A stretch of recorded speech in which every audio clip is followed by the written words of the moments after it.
मजा आ रहा है ना इस जंगल में आकर। वैसे काम्या, तुम तो यहाँ कई बार आई होगी ना। आफ्टर ऑल तुम्हारे पापा इस जंगल के ऑफिसर जो है, और मैंने सुना है तुम लोगों को तो यहाँ रहने के लिए गेस्ट हाउस भी मिलते हैं। यार मेरे डैड यहाँ के फॉरेस्ट ऑफिसर जरूर है, पर मैं हार्डली यहाँ 1 या 2 बार आई हूँ। काम्या, तुम्हारे पापा भी यहाँ होते तो कितना मजा आता। Yes mom, I am seriously missing dad. अरे डोंट वरी काम्या, हम तो फ्रेंड्स तो यहाँ एक साथ है ना। हाँ। इस जंगल में सब कुछ देखने लायक है। जंगली जानवर, जंगली पेड़ पौधा, जड़ी बूटियाँ, यहाँ तक कि जंगली आदमी, शिकारा। ये जंगली आदमी जैसा भी कुछ होता है क्या?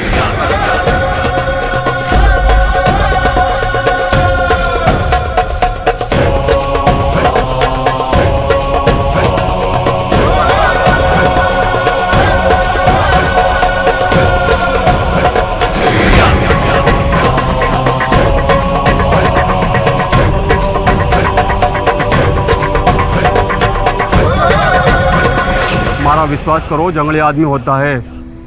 एक दिन जंगल में मैंने जंगली आदमी की झलक दिखी। मैं उन्हें पूरा ना देख पाया, पर मारे विश्वास करो, ये हट्टा कट्टा और ये पहाड़ सा बदन और ये विकप बाजू।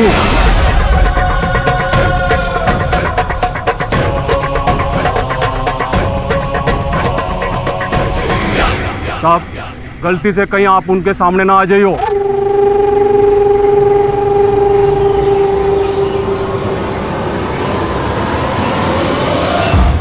अमेजिंग यार, ये तो किसी हिंदी फिल्म के हीरो जैसा होगा। उसके बारे में ये सब सुन के मैं तो उससे मिलने के लिए बहुत बेचैन हो रही हूँ।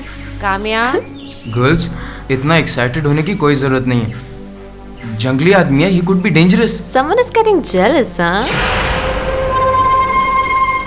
चलो चलो।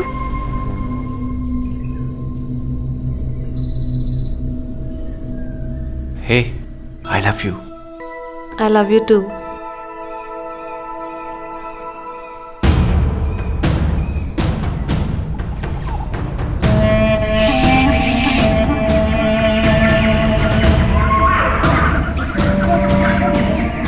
यो जंगल का सेंटर से और इससे आगे जंगली जानवरों का खतरा से।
काम्या, बाहर आओ ना, नाइट वॉक के लिए चलते हैं।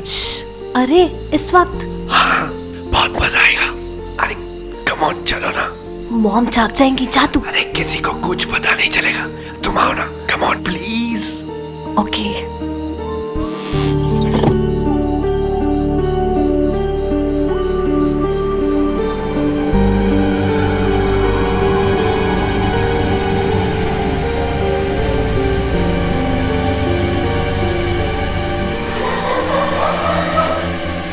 कितना रोमांटिक लग रहा है ना, जंगल में नाइट वॉक करना। मुझे एक्चुअली बहुत डर लग रहा है। हम यहाँ से चलें प्लीज। बेबी, तुम डर क्यों रही हो? मैं हूं ना तुम्हारे साथ। सोहेल नहीं, प्लीज चलो सोहेल।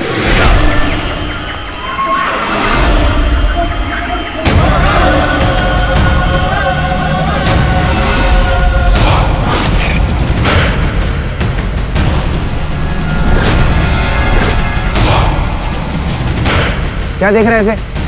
चले यहाँ से। सोहेल, समझ नहीं आ रहा तेरे को? चले यहाँ से। अच्छा, तू ऐसे नहीं मानेगा।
काव्या क्या हो गया तुझे?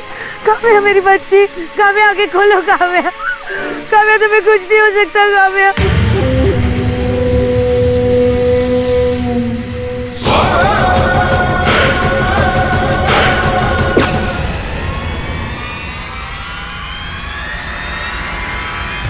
जंगल में घूमने आए हुए ग्रुप की एक लड़की काम्या को मार डाला। किसी जंगली जानवर ने नहीं, बल्कि इसी जंगल में रहने वाले जंगली मानव चिकारा ने। अब वो पुलिस की गिरफ्त में है। वो देखिए। चल लेके चलो।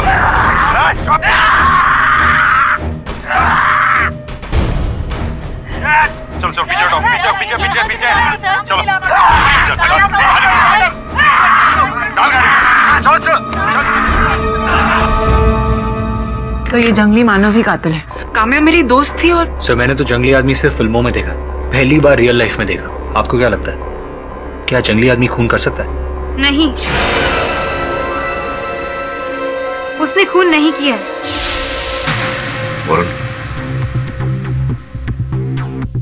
बेटी,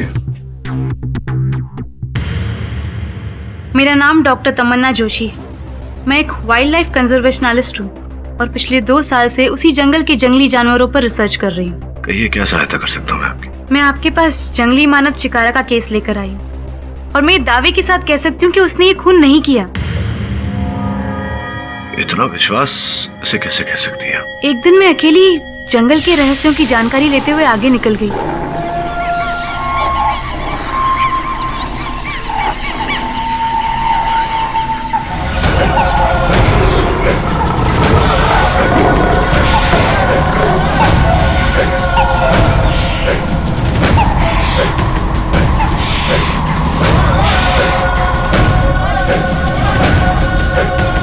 वो बिल्कुल मेरे सामने आकर खड़ा हो गया था।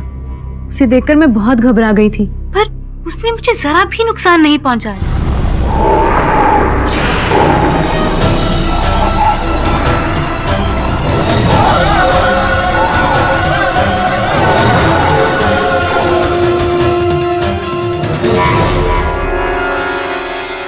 आई इंसिस्ट, आपको एक बार उससे जरूर मिलना चाहिए। ठीक है तमन्ना जी, अब आग्रह कर रही हैं तो मैं भेंट कर लेता हूँ उससे एक बार। Thank you. आप अपना टाइम वेस्ट कर रहे हैं। वो जानवर है, इंसान नहीं है। संभल के रहिए। चीख सुने आपने? उसी की। सोचिए जिसकी चीख इतनी हैवानियत भरी है, वो इंसान कैसे होगा? अगर आपको फिर भी उससे मिलना है, जाइए।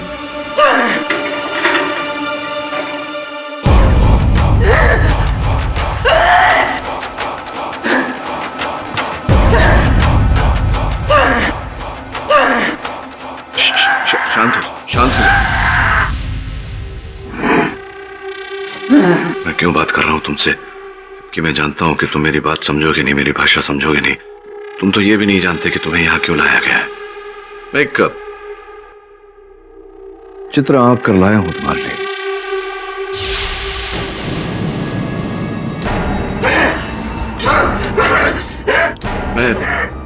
मैं जानता हूं तुम निर्दोष हो। मैं बचाऊंगा तुम्हें। अब मेरी बात ध्यान से सुनो। जब तक ये मैटर सॉल्व नहीं हो जाता ना, मुझसे मिलना तो दूर, तुम मुझे फोन भी नहीं करोगे, समझे? एंड डोंट वरी, कोर्ट में ये बात साबित ही नहीं होगी।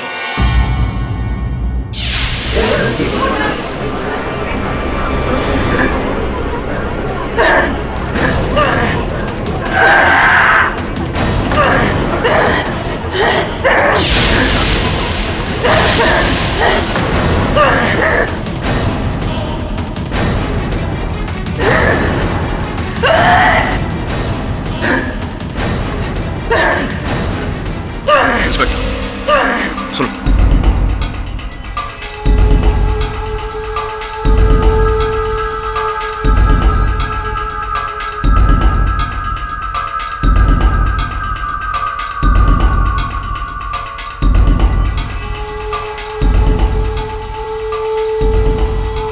अदालत की कार्यवाही शुरू की जाए। योर ऑनर, ये केस आज इंसान और इंसान के बीच का नहीं है, एक इंसान और जंगली जानवर के बीच का है, जो जानवरों में रहकर और भी जंगली हो गया है। मिस दीक्षित, मेरा मोखिल एक इंसान है, मानव है, कोई जंगली जानवर नहीं। मिस्टर पाठक, इसको जानवर ना कहूँ तो क्या कहूँ? जानवरों के बीच में जानवरों से भी ज्यादा बदतर हो गया है। I object your honour. मैं निवेदन करूंगा अदालत से कि आप प्रोसिक्यूटर साहिबा को आगाह करें कि मेरे मुवक्किल को जानवर कहकर ना पुकारें। जंगली जानवर नहीं है तो क्या है mister KD? Please elaborate. Prosecutor साहिबा, आपकी तरह इनके भी 2 हाथ, 2 पांव, 2 आंख, 2 कान है। आपकी तरह ये भी मनुष्य है, इनका भी एक नाम है, चिकारा। इसी नाम से आप संबोधित करें इन्हें। योर ऑनर, ये जो जंगली जानवर, सॉरी, क्या नाम बताया था इसका? चिकारा। यस, चिकारा। इसने काम्या जी के पेट में ये पत्थर नुमा हथियार काम्या के पेट में खोप कर उसकी हत्या कर दी। योर ऑनर, प्रोसिक्यूटर साहिबा जानवरों की बात कर रही है। जानवर भी बिना किसी कारण किसी को हानि नहीं पहुंचाते। मेरे मुवक्किल के पास कोई कारण नहीं था यह हत्या करने का। यह हत्या इन्होंने नहीं की है। कारण था योर ऑनर, भूख। भूख एक इंसान को भी जानवर बना देती है। ये काम्या को चीरकर खाने ही वाला था, लेकिन तभी वहां पे लोग आ गए। मैं अपना ये पॉइंट प्रूव करने के लिए कटघरे में बुलाना चाहूंगी डॉक्टर सुनील त्यागी को। अनुमति है।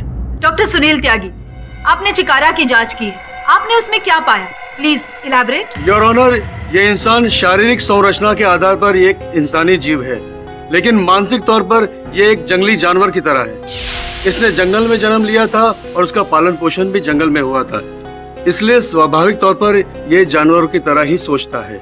एक जानवर का दूसरे जानवर को मारने के 2 खास कारण होते हैं। एक अपनी भूख मिटाने के लिए और दूसरा दूसरे जानवरों से अपनी सुरक्षा के लिए। लेकिन ये आप कैसे कह सकते हैं? मैंने ऐसे कई तरह के केस देखे हैं।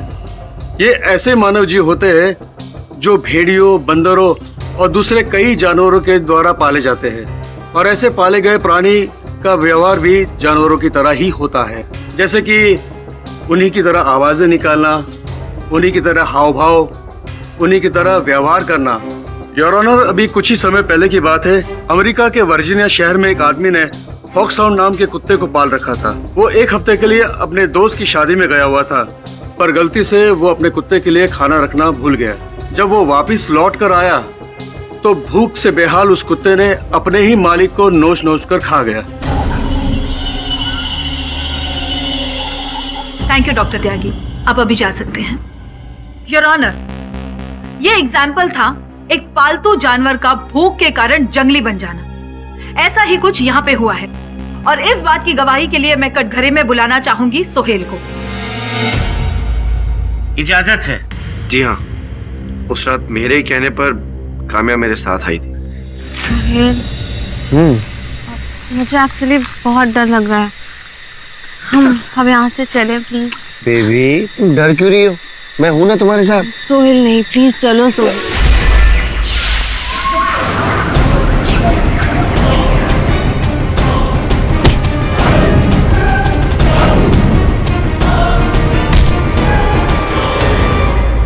सोहेल के बेहोश होने के बाद चिकारा ने काम्या के पेट में चाकू खोप दिया और उसके पेट को चीरकर चिकारा खाने ही वाला था। उतने में वहां पे लोग आ गए काम्या की चीख सुनकर।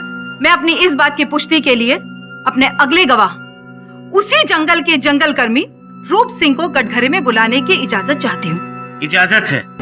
रूप सिंह, घटना की रात आपने क्या देखा? Please elaborate. उस रात मैं क्वार्टर ऑफिस के बाहर सोया हुआ था जी। मैं अपनी बंदूक और रस्सी लेके आवाज की दिशा में दौड़ दिया। थोड़ा आगे जाकर देखा तो वो छोरा बेहोश पड़ा हुआ था, और यो अपने दोनों हाथों से इस छोरी का पेट चीर रहा था।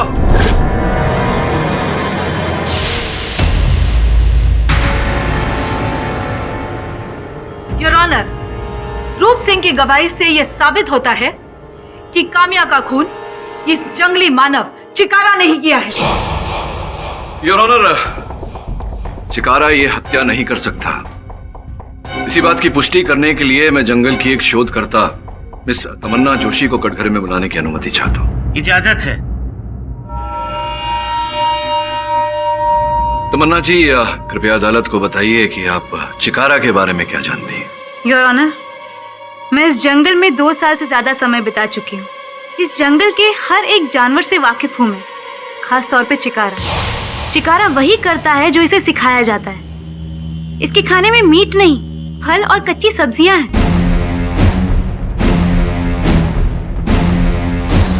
योर ऑनर, जैसे डॉक्टर सुनील त्यागी ने कहा, चिकारा जैविक रूप से तो इंसान है, लेकिन मानसिक रूप से वो जानवर ही है। हो सकता है उसके मुंह कभी खून लग गया हो और वो नरभक्षी हो गया हो। That's not possible. ये नरभक्षी नहीं है। एक इंसान का जो पाचन तंत्र होता है वो जानवरों से बहुत अलग होता है, और अगर ये कच्चा मांस खाने के काम ना आए तो फिर इसे इसका स्वाद या इसे पचाने की क्षमता कभी भी हासिल नहीं कर सकता। तो चिकारा के साथ आपका कोई व्यक्तिगत अनुभव हो तो उसके बारे में बताइए। एक बार मैं घने जंगल में अकेली चली गई थी और मेरे सामने चिकारा आ गया था।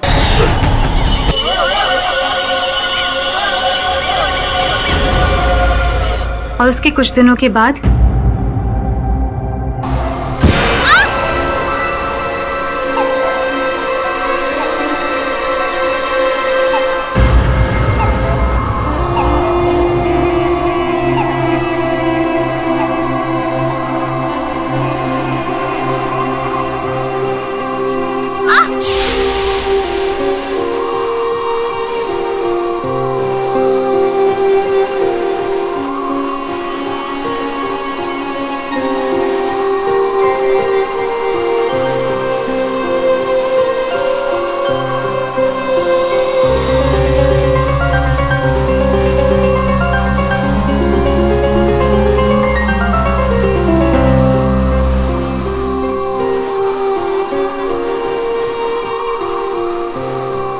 किसने मेरी मदद की है योर ऑनर? ये किसी की जान कैसे ले सकता है? योर ऑनर, तमन्ना जी की बातों से सिद्ध हो जाता है कि मेरा मुवक्किल चिकारा कोई आदमखोर, कोई नरभक्षी नहीं है। मुझे पूरा विश्वास है योर ऑनर कि यह हत्या किसी और मनुष्य ने की है। योर ऑनर, ये काम किसी और इंसान का नहीं है, ये काम चिकारा का ही है। और इस बात को साबित करने के लिए मैं काम्या की माँ अंजलि भार्गव को कटघरे में बुलाने की इजाजत चाहती हूँ। इजाजत है। किसी ने मारा मेरी काम्या को, इसे जिंदा मत छोड़िए, इसे फांसी दे दीजिए। इसी ने मारा मेरी काम्या को। अंजलि जी शांत हो जाइए। आप प्लीज प्लीज अदालत को बताएंगे उस रात क्या हुआ था। उस रात हम लोग सो रहे थे, तभी मैंने अचानक एक चीख की आवाज सुनी।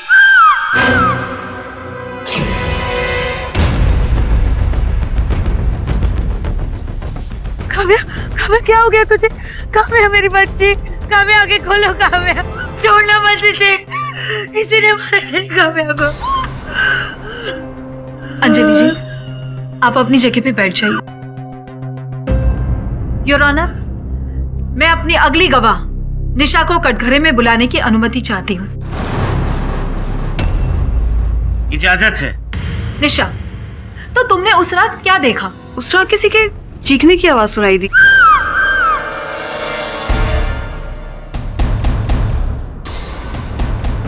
इसके बाद आपका क्या कहना है मिस्टर पाठक? एक्सक्यूज मी, अब क्या कर रही थी आधी रात को? आप कहाँ थी? क्या कर रही थी आप? जब मैंने सोहेल और काम्या को एक साथ इतनी रात बाहर जाते देखा तो मुझे थोड़ी जिज्ञासा हुई, इसलिए मैंने उनको फॉलो किया।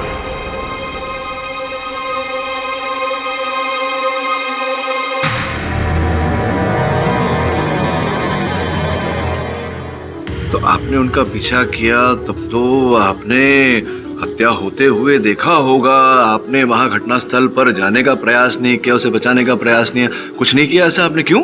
मैं एक्चुअली रात के अंधेरे से डर कर वहां से वापस आ गई।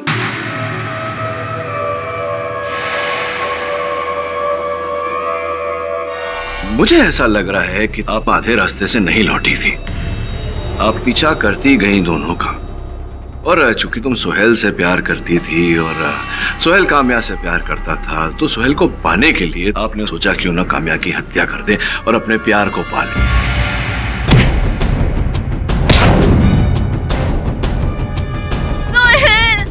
क्या हुआ तुम्हें?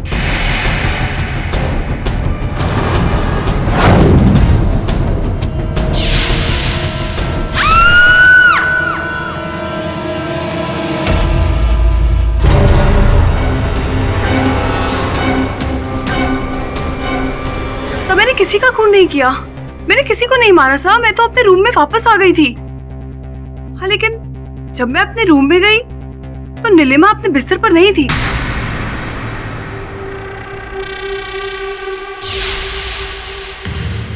योर ऑनर, आपकी अनुमति हो तो मैं नीलिमा जी को बुलाकर पूछना चाहता हूँ कि वो अपने बिस्तर पर क्यों नहीं थी। इजाजत है। नीलिमा जी, निशा ने अभी भी बताया कि समय आप अपने बिस्तर पर नहीं थी, कहाँ गई थी आप?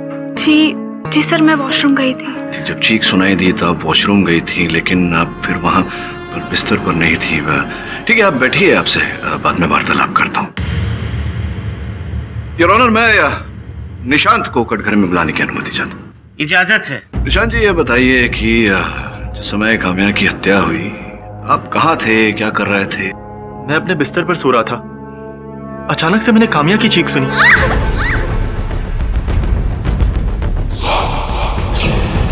किसी जंगली ने मेरी दोस्त का खून किया जज साहब। अभी कुछ कहने के लिए, सुनने के लिए बचा है मिस्टर पाठक? बहुत कुछ बाकी है कहने सुनने के लिए, आप बैठिए ना।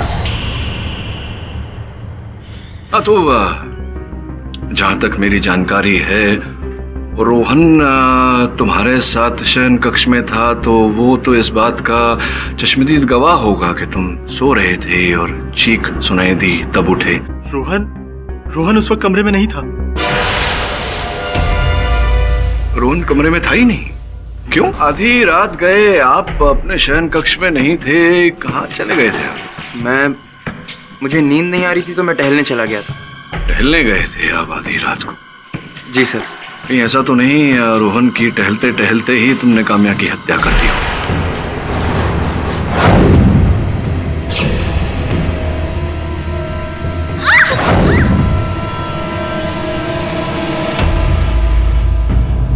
लेकिन काम्या को मारने का कोई मकसद ही नहीं था रोहन के पास। हाँ, मकसद, क्योंकि रोहन भाई साहब ने काम्या के साथ में जोर जबर किया था। काम्या, प्लीज तुम इसकी कंप्लेन मत करो। मैंने जो किया उसके लिए मैं माफी मांगता हूँ। I am sorry. तुमने जो किया उसकी सजा तुम्हें जरूर मिलनी चाहिए। काम्या, प्रॉमिस ऐसा कभी नहीं होगा। काम्या,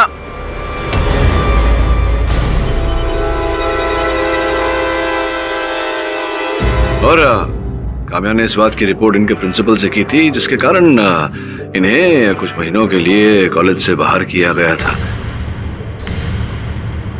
योर ऑनर, केवल इतना ही नहीं, लड़कियों को छेड़ने के लिए भाई साहब ने 2 दिन सलाखों के पीछे भी बिताए हैं। हो सकता है काम्या ने जो इनके विरुद्ध किया उसी का प्रतिशोध लेने के लिए इन्होंने काम्या की हत्या की। मैं सही कह रहा हूं जो कह रहा हूं? ये सच है कि मैं 2 दिन के लिए हवालात में था और मैंने काम्या के साथ जबरदस्ती करने की कोशिश की थी, लेकिन मैंने उसे मारा नहीं है सर। एक्चुअली मैं ये कहना नहीं चाहता था। मैं और नीलिमा एक दूसरे से प्यार करते हैं और उस रात हम दोनों साथ थे बाहर।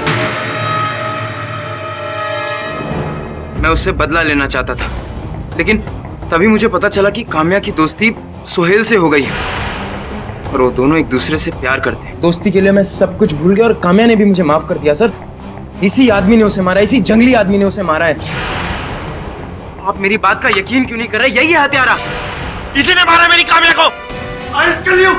I'll kill you. तूने काम्या को मारा है। तूने मारा मेरी काम्या को। Order, order.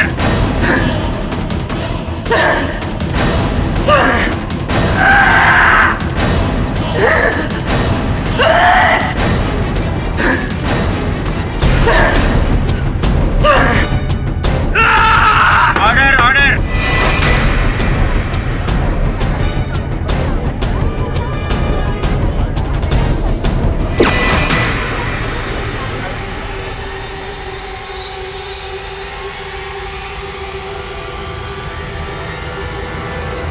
The court is adjourned for the day. देखा सर, मैं कह रही थी ना कि यही कातिल है। आज कैसे हंगामा किया उसने कोर्ट में। हाँ, लेकिन अदालत में सोहेल ने जो बर्ताव किया उसके साथ, ऐसे में तो किसी को भी क्रोध आना स्वाभाविक है। तो एक काम कर वरुण,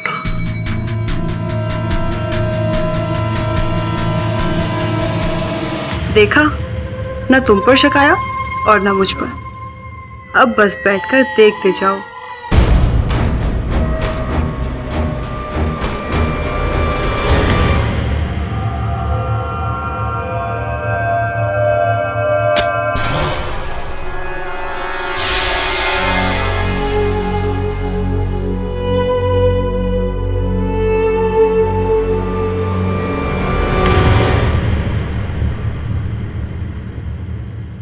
अदालत की कार्यवाही शुरू की जाए। योर ऑनर, जैसे आपने पिछली अदालत में देखा कैसे ये जंगली मानव एक इंसान से जानवर बन गया था। मिस्टर पाठक, क्या आप अब भी इसे निर्दोष समझते हैं? जी, क्योंकि योर ऑनर, क्रोध एक ऐसी प्रवृत्ति है जो एक भले मानुष को भी जानवर बनने पर उतारू कर देती है। अब सोहेल ने जो बर्ताव किया इनके साथ, स्वाभाविक है योर ऑनर कि इन्हें क्रोध आया और फिर इन्होंने जो किया वो किया। इस बात की पुष्टि करने के लिए मैं सोहेल को कटघरे में बुलाने की अनुमति चाहूंगा। इजाजत है। पिछली सुनवाई में आपको बड़ा क्रोध आया था चिकारा जी पर, क्यों ऐसा? क्योंकि मैं और काम्या एक दूसरे से बहुत प्यार करते थे और इसने मेरी काम्या को मुझसे छीन लिया। मुझे जानकारी मिली है तुम्हारे मित्रगण से कि कुछ समय पहले काम्या से तुम्हारी लड़ाई हो गई थी, झगड़ा हो गया था और इतना खराब झगड़ा हुआ था कि तुम्हें छोड़ने वाली थी, ब्रेकअप होने वाला था तुम लोग। मिस्टर पाठक, आप इस केस को कौन सी दिशा में लेकर जा रहे हैं? बिल्कुल सही दिशा में, देखते जाइए आगे। योर ऑनर, खून चिकारा नहीं किया है। मिस्टर पाठक, पता नहीं क्यों गवाहों पर इल्जाम लगाकर केस को बढ़ाना चाहते हैं। चिकारा ने काम्या को मारा ही नहीं, उसे चीरकर खाने भी वाला था। योर ऑनर, सर्वप्रथम तो मैं इस बात को स्पष्ट कर दूं कि जिस समय चिकारा काम्या की पेट पर हाथ रखकर पाया गया था, वो उसके पेट को चीरने की नहीं बल्कि उसके पेट से बहते लहू को रोकने का प्रयास कर रहा है।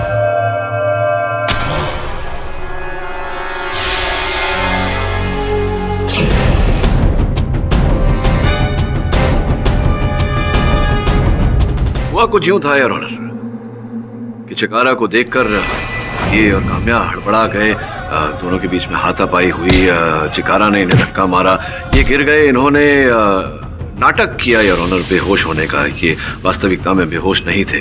काम्या को रोता हुआ देखकर चिकारा डर गया, वहां से भाग गया और फिर ये भाई साहब जो नाटक कर रहे थे ये उठे।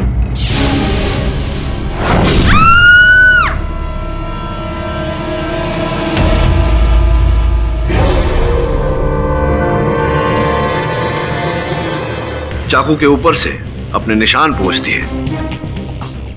काम्या की चीख सुनकर चिकारा वहां लौटा और जब उसने काम्या के पेट में चाकू देखा योर ऑनर, तो उस चाकू को सर्वप्रथम निकाला और फिर उस लहू को रोकने का प्रयास किया। सर, आप समझ क्यों नहीं रहे हैं? मैंने काम्या को नहीं मारा, उसके लिए तो मैं अपने आप को भी मिटाने को तैयार था। सर, मैं काम्या को कैसे मार सकता हूँ? उसे बचाने के लिए तो मैं इस चिकारा से भी भिड़ गया था। अच्छा, उसे बचाने के लिए तुम चिकारा से भिड़ गए थे। मुझे क्यों लग रहा है कि तुम काम्या को मारने के लिए तुमने ये सब किया। अगर तुम उसे बचाना चाहते थे तो चिकारा को देखकर तुम, संभव है कि वहां उपस्थित जो सुरक्षा कर्मी है जंगल में वो तुम्हारी सहायता करते, लेकिन तुमने ऐसा नहीं किया। तुम परिस्थिति का लाभ उठाना चाह रहे थे। ऐसा कुछ नहीं है सर, मैं बुलाता भी तो किसे? ये रूप सिंह तो उस समय वहां पर था भी नहीं जब मैं और काम्या वहां से निकले।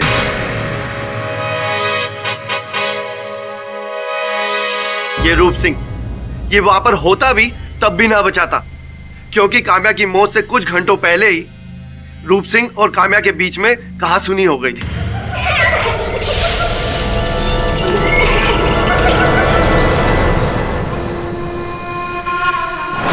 ए छोरी, थारे को समझ में नहीं आवे कि थारे को दिखा ना देवे। हमने कितनी बार बोलियो कि अनिसु आगे जंगली जानवर को खतरों से, तो भी तू अंदर मरण खातर जा रही से। तुम्हारी हिम्मत कैसे है मुझसे इस तरह बात करने की, मेरा हाथ पकड़ने की? हाँ, भूलो मत, मेरे डैड यहाँ के फॉरेस्ट ऑफिसर है और तुम एक मामूली से फॉरेस्ट गार्ड। अपनी औकात में रहो, समझे?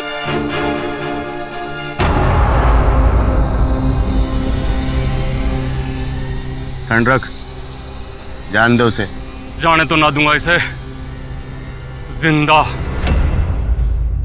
वो तुम्हारा मुंह से ऐसे गुस्से में निकल गया ऐसे, और गुस्से में तुमने उसकी हत्या भी कर दी। और ऐसे ही नहीं, तुमने प्रतीक्षा की जब अवसर मिलेगा तब करोगे, और उस रात को तुम्हें अवसर मिल गया।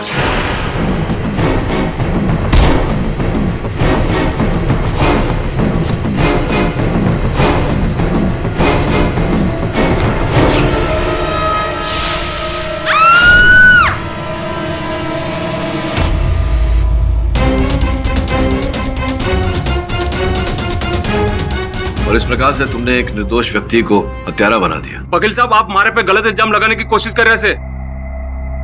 जज साहब, हमारे पे विश्वास करो, मैं काम्या का खून ना किया से। काम्या का खून आज चिकारा ने किया है। योर ऑनर, मिस्टर पाठक रूप सिंह पर गलत इल्जाम लगा रहे हैं। उनके पास रूप सिंह के खिलाफ कोई सबूत नहीं है, जबकि चिकारा के खिलाफ बहुत सारे सबूत हैं। इसे खून करते हुए ना सिर्फ रूप सिंह ने देखा था, लेकिन ग्रुप के सारे लोगों ने देखा है। सारे सबूत और सारे गवाह चिकारा के खिलाफ है। फिर क्यों इस केस को बेवजह बढ़ाया जा रहा है? मैं केस को बेवजह नहीं बढ़ा रहा हूं। मैं केवल एक व्यक्ति जो बोल नहीं पाता, इतना भी नहीं बोल पाता कि वो निर्दोष है, उसे बचाने का प्रयास कर रहा हूं, जबकि हत्यारा तो रूप सिंह है। वकील साहब, मैंने कितनी बार बोल दिया कि मैंने खून ना किया से मतलब ना किया। तो क्या ये सत्य नहीं है कि तुम जंगल में अवैध रूप से तस्करी का काम करते हो? वो क्या बोल रहे थे? नहीं, ये मैं नहीं कह रहा, हमारा भागीदार ईश्वर चंद, उसने बताया हमें। पुलिस ने उसे पकड़ा है सप्लाई करते हुए, और उसने माना है इस बात को कि तुम्हारे साथ मिलकर तुम दोनों उस जंगल से जानवरों के खाल, पेड़ इत्यादि इन सब चीजों की तस्करी करते हो। यो बात सही से, पर मैंने कामिया का खून ना किया से। मारा विश्वास करो कि मैं एक डील करन खातर जा रहा से मारे को बंदरों के चीखने की आवाज सुनाई दी। क्या कहा तुमने? बंदरों के चीखने की आवाज सुनी? जी सर, आप एग्जैक्टली क्या एक्सप्लेन करना चाहते हैं रूप सिंह की मदद से? सुने ना, जंगल में सारे पशुओं में बंदर जाति ही एक जाति है जो मनुष्य के सबसे निकट है। ऐसा कहते हैं कि बंदरों की भाषा में 100 से अधिक शब्द का उपयोग होता है। सर, यू मीन आप उनसे कम्युनिकेट करेंगे? नहीं, सुने ना, मैं उनसे बात नहीं करने वाला। जानकारी के लिए बता दूं कि ये जो बंदर की जाति है जंगल में, ये अमेरिकी बंदर है, दियाना। बहुत ही चतुर जाति है। जो आवाजें उन्होंने की थी जब हत्या हो रही थी, उन आवाजों द्वारा विशेषज्ञ से पढ़वा कर मैं हत्यारे तक पहुंचने का प्रयास करूंगा। रूप सिंह, मैं तुम्हें कुछ बंदरों की आवाज सुनाता हूं। मुझे बताने का प्रयास करो कि उस दिन किस प्रकार की आवाज सुनी थी तुमने। जी वकील साहब, मैं छोटे से बड़ा जंगल में हुआ हूँ और ऐसी छोटी मोटी आवाज मैं भी निकाल सकूं। ना, ये आवाज ना से। ये ना ये भी ना।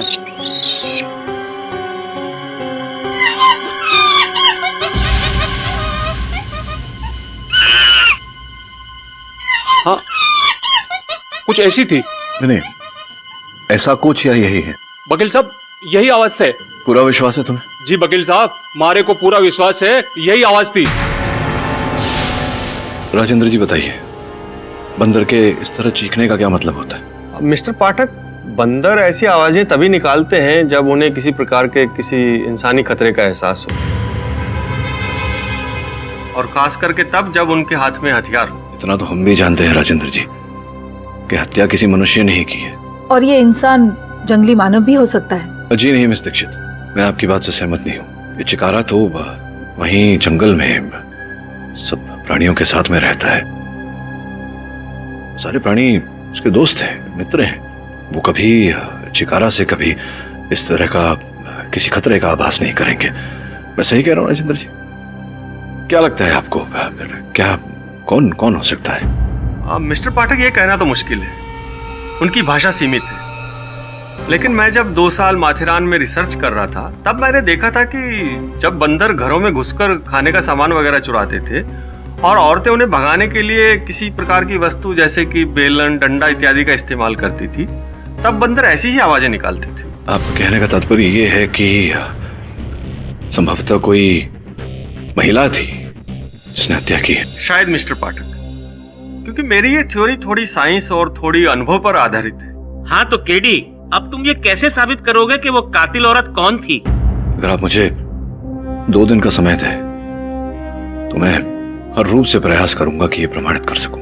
ठीक है केडी, हम तुम्हें 2 दिन का वक्त देते हैं। जी योर ऑनर।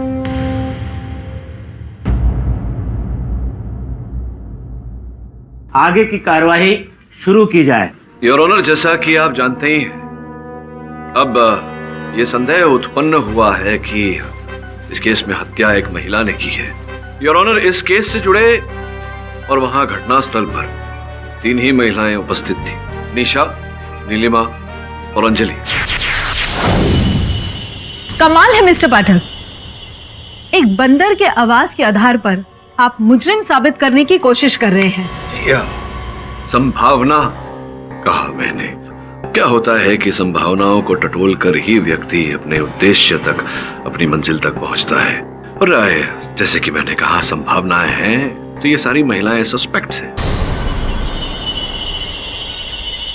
अब इनके द्वारा योर ऑनर मुझे पूरा विश्वास है कि हम असल हत्यारे तक पहुंच ही जाएंगे। प्लीज इलैबोरेट, आपकी भाषा में विस्तार से समझाइए। अब आपकी आज्ञा को कैसे टाल सकता हूं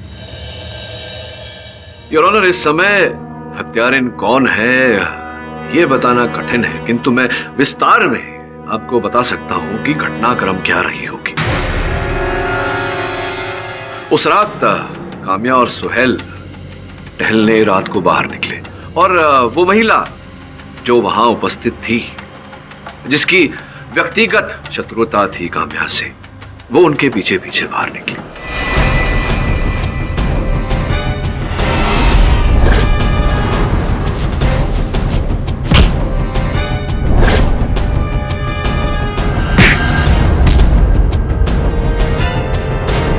जिसके पश्चात योर ऑनर उस महिला ने ये जो हथियार था चिकारा का, जो वहां गिर गया था, उसका उपयोग करके काम्या की हत्या की और फिर जाकर के जंगलों में छिप गई।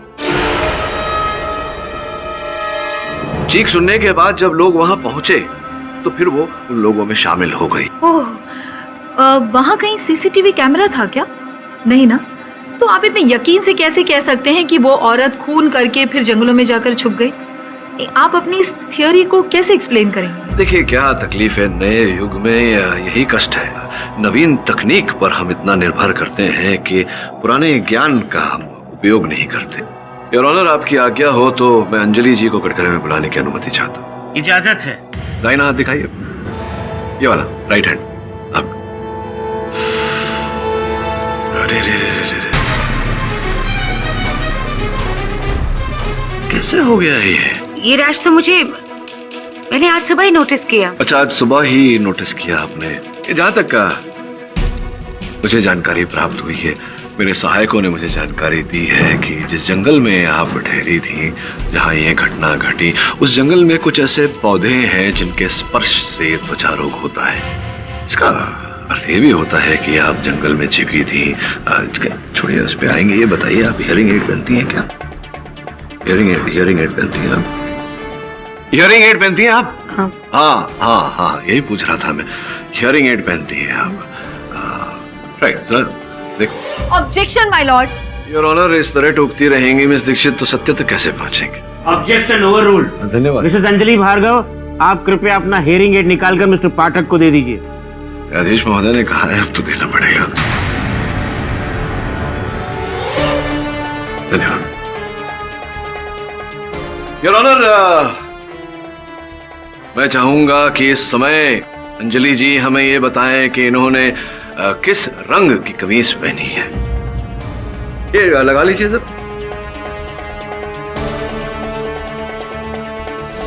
लग गया। न्यायाधीश महोदय प्रतीक्षा कर रहे हैं कि आप मेरे प्रश्न का उत्तर देंगी। अभी अभी जो मैंने आपसे प्रश्न किया था, सुना नहीं आपने प्रश्न। क्षमा चाहता हूं, सुनाई नहीं दिया आपको, क्योंकि आपने हियरिंग एड तो पहना नहीं था, तो कैसे सुनाई देगा?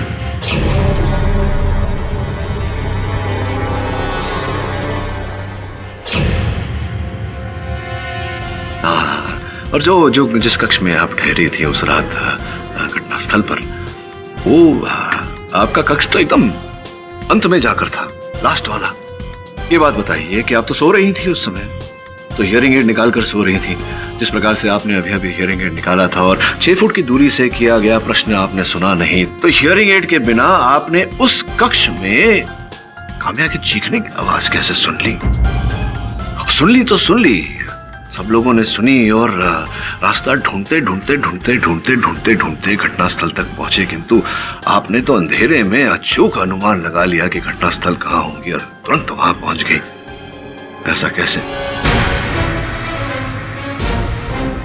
सत्य ये है कि आप ही थी जो सुहेल और काम्या का पीछा करते करते जंगल गई थी, और जब आपने देखा कि दोनों में झड़प हुई और चिकारा का ये हथियार वहां गिर गया, आपने उस अवसर का लाभ उठाया और काम्या की हत्या की। देखिए, अब तक तो आप झूठ ही बोलती आई हैं, हत्यारिन भी हैं आप।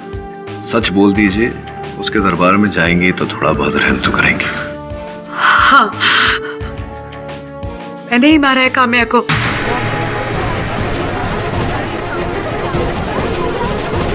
मैंने ही उसका खून किया। दरअसल मैं उसकी सौतेली माँ हूं, और मैं और साहिल एक दूसरे से प्यार करते हैं। उस दिन काम्या ने हमें पेड़ के पीछे एक साथ देख लिया था।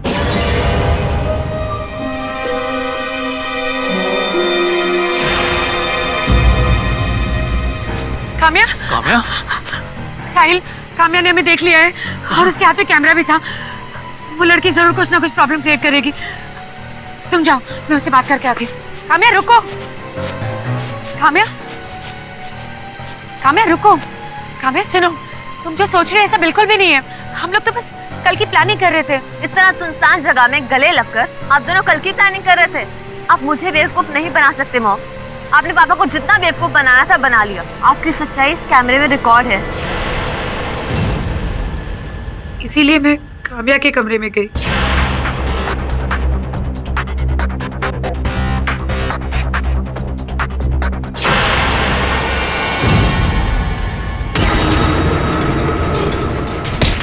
और फिर मैंने उनका पीछा किया।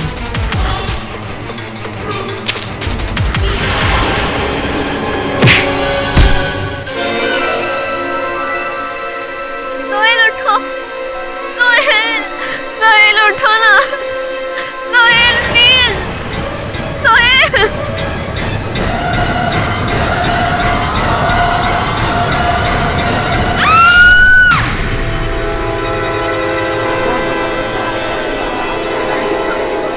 Defence dress. तमाम गवाहों की गवाही और सबूतों को मद्देनजर रखते हुए ये अदालत अंजलि भार्गव को काम्या के कत्ल का दोषी मानती है। लिहाजा यह अदालत उन्हें आजीवन कारावास की सजा सुनाती है और जंगली मानव चिकारा को सभी आरोपों से बाइज्जत बरी करती है। The case is closed.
देखिए, मैं आपसे रिक्वेस्ट कर रही हूँ, आप अभी उनसे नहीं मिल सकते। मेरा केडी सर से मिलना बहुत जरूरी है। केडी सर, सर मैंने केडी सर, क्या हो? बस आप ही मुझे बचा सकते हैं। बैठे लीजिए, पानी पीजिए।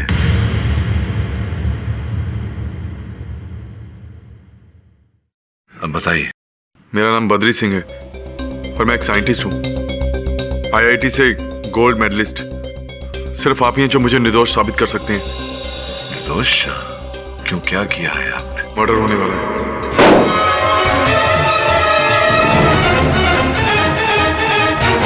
कत्ल? किसका कत्ल? श्रीनाथ उपाध्याय।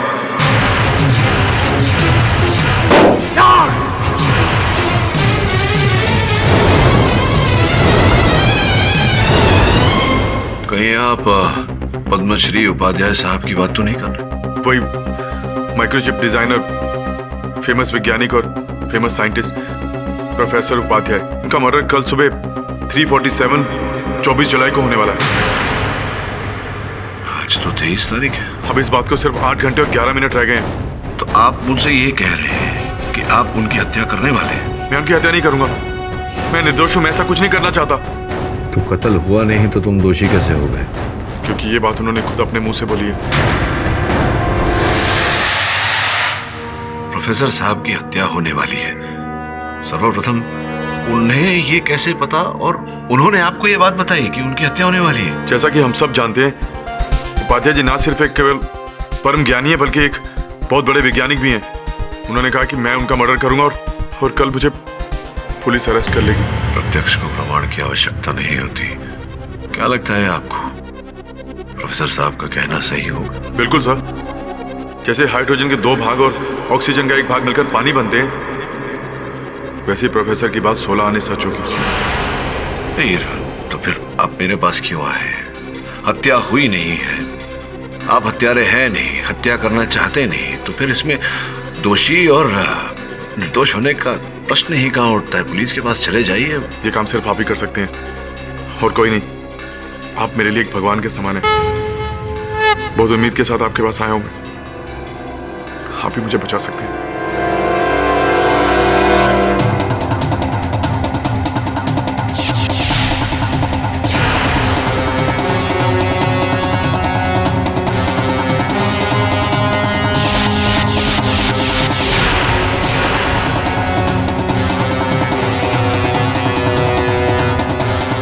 सुने ना, बदरी पर इस तरह से नजर रखना जिस तरह से चील अपने शिकार को पकड़ता है। जी सर। और सुनिश्चित करना कि ये कार्यालय छोड़कर कहीं ना जाए। श्रवण, तू चल मेरे साथ। किधर बॉस? जिसकी हत्या होने वाली है उससे पूछताछ करने चल।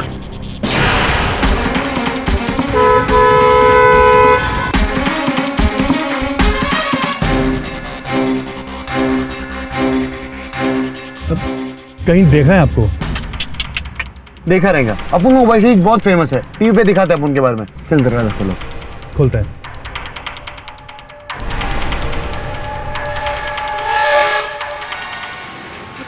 Hello mister Pathak, mister Upadhyay आपका वेट कर रहे हैं। दिस वे।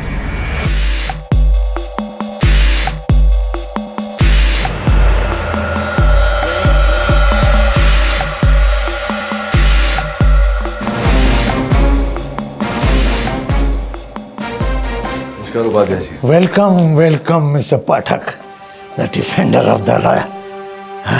आइए बैठिए। उपाध्याय साहब, ये तो सबको पता है कि आप कितने वरिष्ठ वैज्ञानिक हैं। विज्ञान के क्षेत्र में अनेक उपलब्धियां प्राप्त की हैं आपने, अनेक पुरस्कार भी प्राप्त किए हैं, पद्मश्री भी। समझ में नहीं आ रहा ये बद्री सिंह आपके बारे में बुरा क्यों बोल रहा है? मेरी अवार्ड की गिनती के लिए बहुत बहुत शुक्रिया, लेकिन आप भी कुछ कम नहीं है मिस्टर केडी पाठक। लेकिन मुझे अफसोस है कि आपकी सक्सेस का 100% अब ज्यादा दिन बाकी नहीं रहेगा। मैं एक साइंटिस्ट हूं और मैं फैक्ट पर विश्वास करता हूं, और मेरा फैक्ट ये है कि आपके क्लाइंट बद्री सिंह ने मुझे मार डालने की धमकी दी। मैं उनकी हत्या नहीं करूंगा, मैं निर्दोष हूं, मैं ऐसा कुछ नहीं करना चाहता। उपाध्याय साहब, आपको जानकारी दे दूं कि इस समय बद्री सिंह हमारे कार्यालय में है, इस पर नजर रखी जा रही है, वो वहां से निकल नहीं सकता। उस जैसे झूठे इंसान को आपकी जरूरत क्यों आ पड़ी?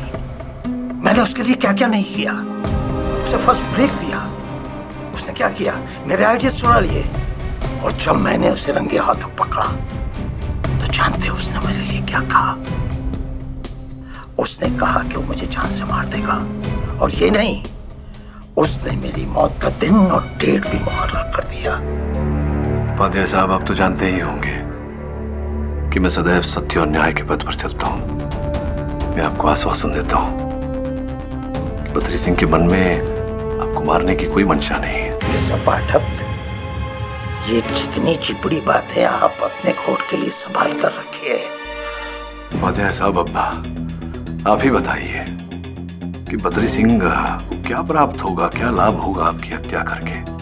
मैं भी कितना बेवकूफ इंसान हूं। मैं जानता हूं कि बहसबाजी आपके खून में शामिल है।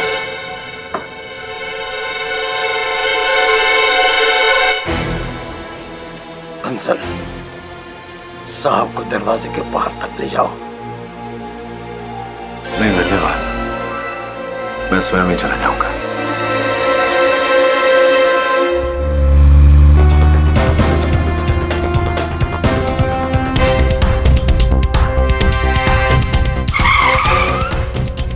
श्रवण जी बॉस। एक काम कर, तू वापस फैक्ट्री जा। जी बॉस। गार्ड से बचकर वहां कहीं चिप कर देगा और मुझे फोन करते रहना।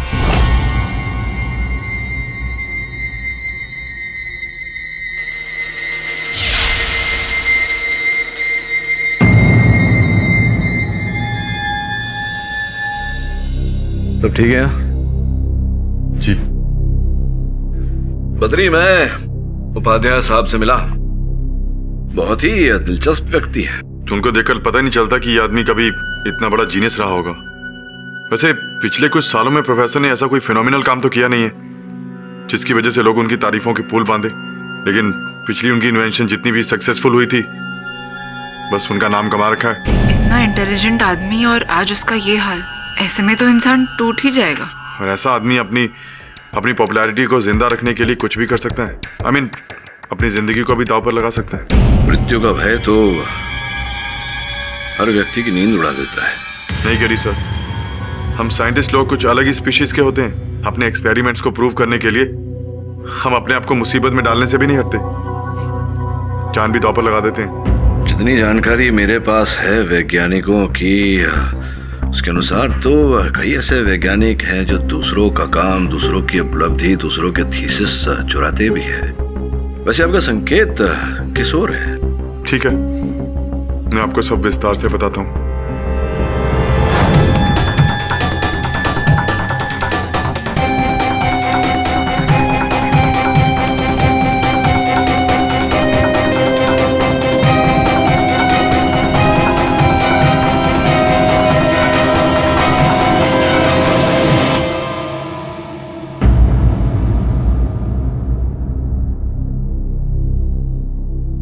मैं रेस्टरूम इस्तेमाल करके आता हूँ। दरवाजा के आगे राइट में।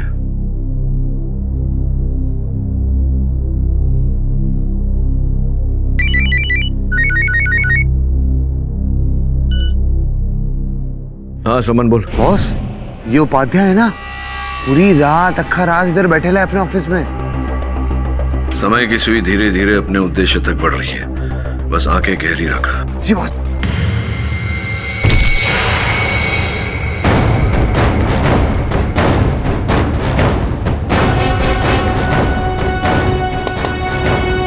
बद्री, बद्री,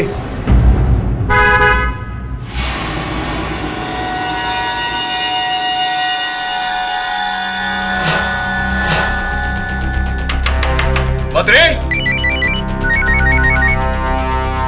हाँ समन बोल। बॉस, अभी एक गाड़ी आई, बोले तो एक तीसरा आदमी भी है।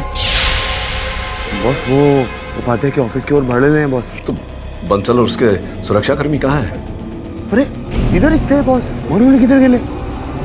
तूने देखा उस व्यक्ति को? कौन है वो?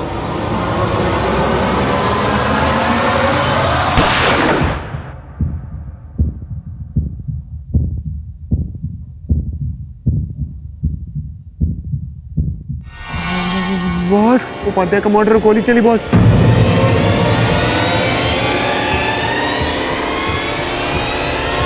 तू ऑफिस के आसपास मत जाना, जितनी जल्दी हो सके फैक्ट्री से निकल। निकलेगा ना? बद्री,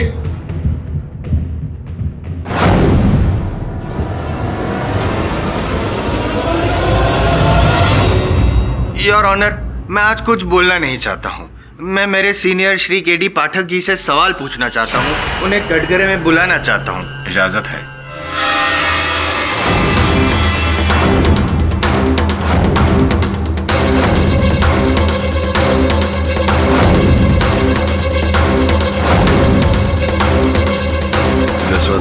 सर्वज्ञाता हैं, आपको मुझसे जानकारी प्राप्त करने की क्या आवश्यकता बढ़ गई? ये जो आपके मौकिल हैं वो कब आए थे आपके पास रिक्वेस्ट करने के लिए कि सर प्लीज मेरा केस लीजिए, डिफेंड कीजिए, व्हाटएवर? 23 तारीख सोमवार को आपके मौकिल आपके पास आए थे ये कहने के लिए कि खून होने वाला है, तो आप प्लीज एज अ एलिबाई मेरे एलिबाई बन जाइए कि जब खून हुआ था तब वो आपके सामने थे।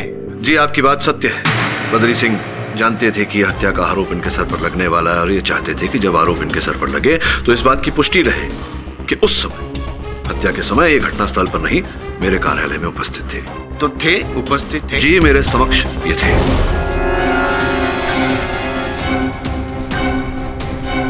सुनैना जी, जब खून हुआ तब ये आपके जो मुवक्किल हैं बद्री जी, क्या वो तब आपके सामने थे, आंखों के सामने थे?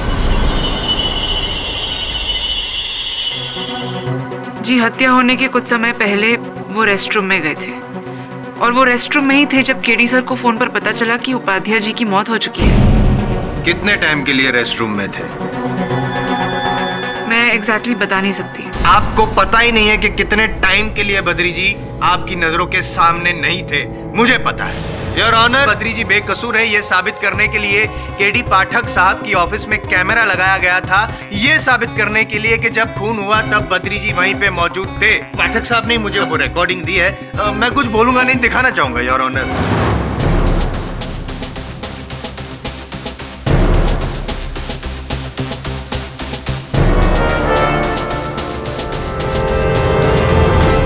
ये बद्री जी रेस्टरूम में जा रहे हैं, बाथरूम में जा रहे हैं। टाइम बता सकती है? 3:31 AM। योर ऑनर, आगे देखिए। और ये बद्री जी बाथरूम में से बाहर निकल रहे हैं योर ऑनर, और क्या करके निकल रहे हैं इस पे हम लोग फिलहाल चर्चा नहीं करेंगे, लेकिन कितने बजे बाहर निकले ये मैं नहीं, सुनैना जी आपको बताएंगे। बताइए। 4:01 AM। अंदर गए 3:31 AM, बाहर निकले 4:01 AM। योर ऑनर, खून हुआ 3:47 AM को, यानी कि बद्री जी के पास 16 मिनट पहले थे क्राइम कमिट करने के लिए और 14 मिनट उसके बाद थे वापस बाथरूम में आने के लिए। कहां से आए? सुनैना जी से पूछते हैं। सुनैना जी, ये बताइए कि जो बाथरूम में, जिस बाथरूम में वे गए थे, वहां से इनकी जो साइंटिफिक फैक्ट्री है वो कितनी दूरी पर है? मैं बताऊं? 5 किलोमीटर। 5 किलोमीटर सुबह के 3:30 बजे when there is no traffic your honor, 5 minute लगते हैं, मैक्सिमम 7 मिनट लगते हैं। मैंने अभी अभी बताया इनके पास 16 मिनट थे टू कमिट द क्राइम। तो उन्होंने क्या किया ये भी सुनैना जी से पूछते हैं, कैसे किया ये बताइए। जो बाथरूम में वो गए थे वहां पे खिड़की थी? नहीं पता आपको? बाथरूम में तो खिड़की होती है, आपके घर में बाथरूम नहीं है? होती है। तो उसी खिड़की का उपयोग किया श्री बद्री जी ने, बाथरूम की खिड़की में से बाहर गए, गाड़ी जो नीचे पार्क थी गाड़ी में बैठे, अपनी साइंटिफिक फैक्ट्री में गए, वहां पे जाके इन्होंने खून किया, उन्हीं गाड़ी में वापस आए, उसी जगह पे गाड़ी पार्क की, वापस खिड़की में से बाथरूम में आए, बाथरूम में से बाहर निकले और उस वक्त समय था लेकिन 4:01 AM।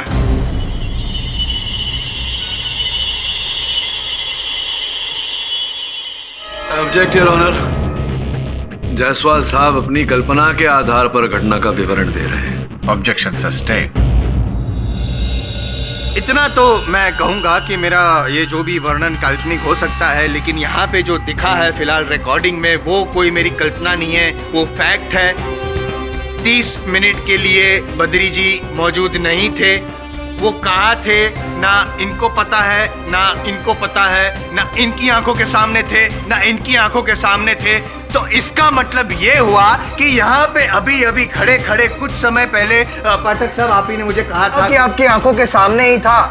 Sir, this is contempt of court. मैं रिक्वेस्ट करूंगा अदालत से कि पाठक साहब को भी गिरफ्तार किया जाए।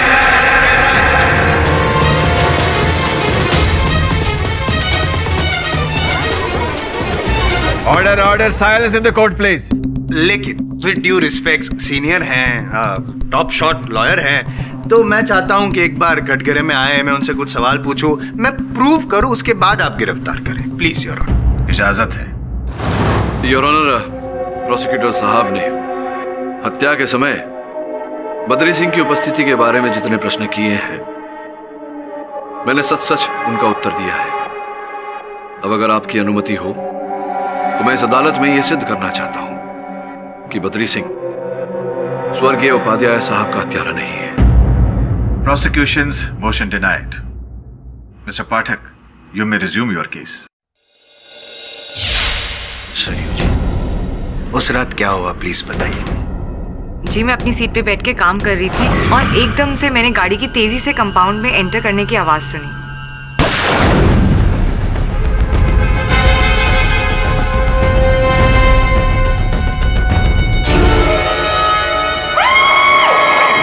ये टोपी, ये जैकेट, क्या यही देखा था आपने? जी हाँ।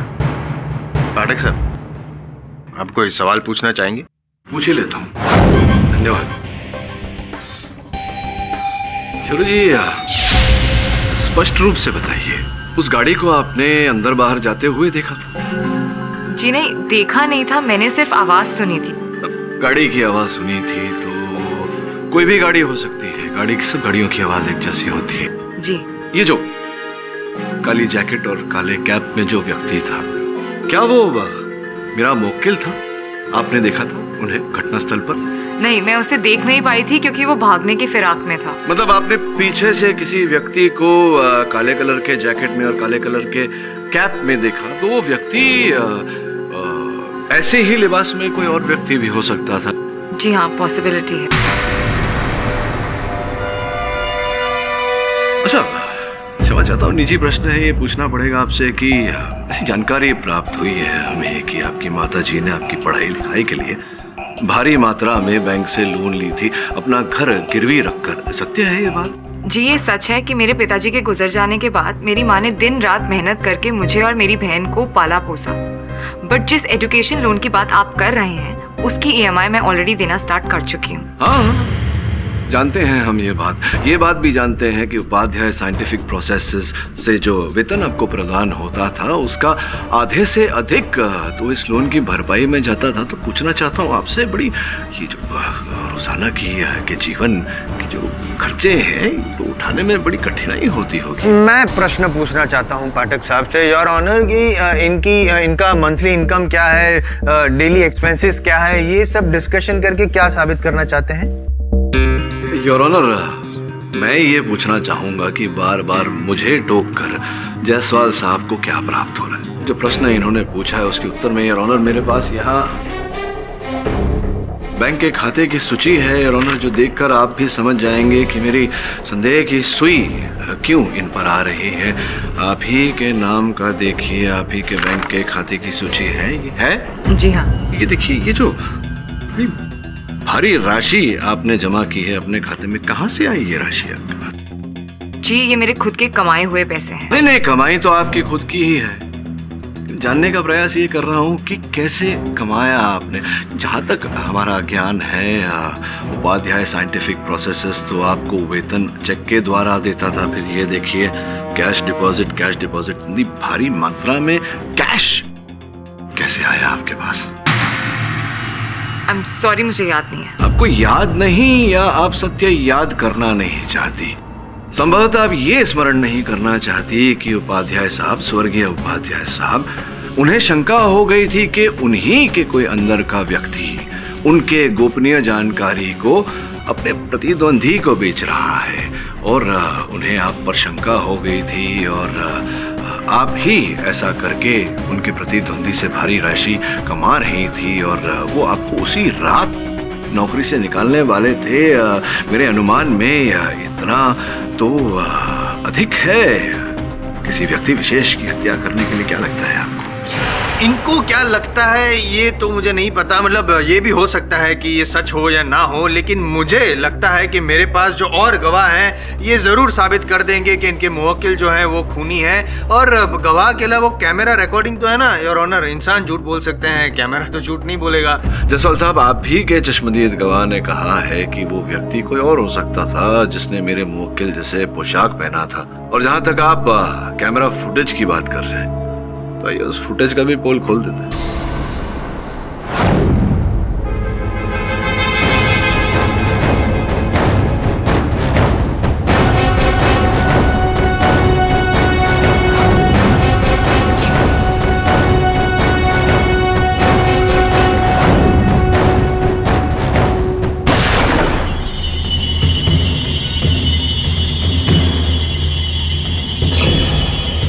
ऑनर, ये जो फुटेज हमने अभी अभी देखा है, इसमें कोई व्यक्ति है जो काले पोशाक में है, वैसा मिलता जुलता पोशाक जैसे कि मेरे मुवक्किल ने पहना था।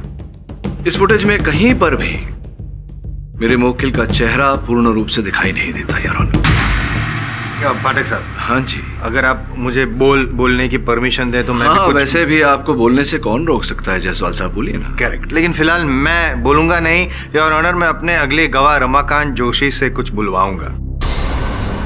देखिए और बताइए कि क्या यही गाड़ी थी जो आपने फैक्ट्री में एंटर होते हुए और बाहर निकलते हुए देखी थी करीबन 3:47 AM के आसपास?